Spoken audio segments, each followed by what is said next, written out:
বিসমিল্লাহির রহমানির রহিম। আসসালামু আলাইকুম আরহামতুল্লাহি ওবারাকাতুহ।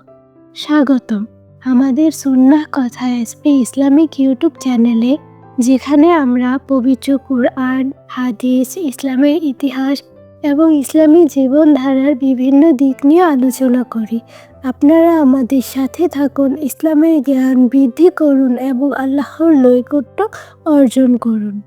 প্রিয় ভাই ও বোনেরা, আজ আমরা এমন একটি বিষয় নিয়ে আলোচনা করব যা আমাদের জীবনে দুনিয়া ও আখিরাতের জন্য অশেষ বরকত এনে দিতে পারে।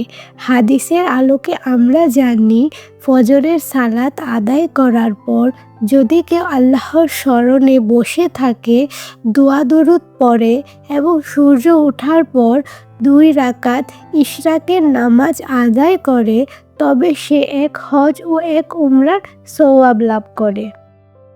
রাসূল সাল্লাল্লাহু আলাইহি ওয়াসাল্লাম বলেছেন, যে ব্যক্তি ফজরের নামাজ জামাতের সঙ্গে আদায় করে, আল্লাহর জিকির করে এবং আল্লাহর জিকির করতে করতে সূর্য ওঠা পর্যন্ত বসে থাকে, এরপর 2 রাকাত সালাত আদায় করে, সে এক হজ ও এক উমরা করার সওয়াব পাবে।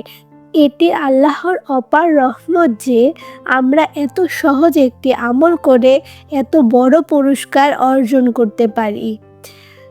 পবিত্র কুরআনে আল্লাহ তাআলা বলেন, তোমরা নামাজ কায়েম করো এবং আমার স্মরণ করো যাতে তোমরা সফল হও। এখানে নামাজ এবং আল্লাহর জিকিরের গুরুত্ব স্পষ্ট করা হয়েছে। ইশরাকের নামাজের একটি গুরুত্বপূর্ণ উদাহরণ, যা আমাদের আত্মিক প্রশান্তি এনে দেয় এবং আল্লাহর নৈকট্য লাভে সহায়তা করে। আমলের পদ্ধতি: 1. ফজরের নামাজ জামাতের সঙ্গে আদায় করুন। 2. নামাজ শেষে যেখানে বসে আছেন সেখানেই বসে দোয়া দুরুদ, কুরআন তেলাওয়াত এবং আল্লাহর জিকির করুন এবং সূর্য ওঠার প্রায় 15-20 মিনিট পর 2 রাকাত ইশরাকের সালাত আদায় করুন। প্রিয় দর্শক, আমাদের সহজ পথ দেখিয়ে ছোট ছোট আমল করেও আমরা আল্লাহর কাছ থেকে বড় পুরস্কার লাভ করতে পারি। আসুন আমরা এই বিশেষ আমলটি নিজেদের জীবনে অন্তর্ভুক্ত করি এবং অন্যদেরকেও উৎসাহিত করি। আমাদের ভিডিওটি যদি ভালো লেগে থাকে তাহলে লাইক, শেয়ার এবং সাবস্ক্রাইব করতে ভুলবেন না।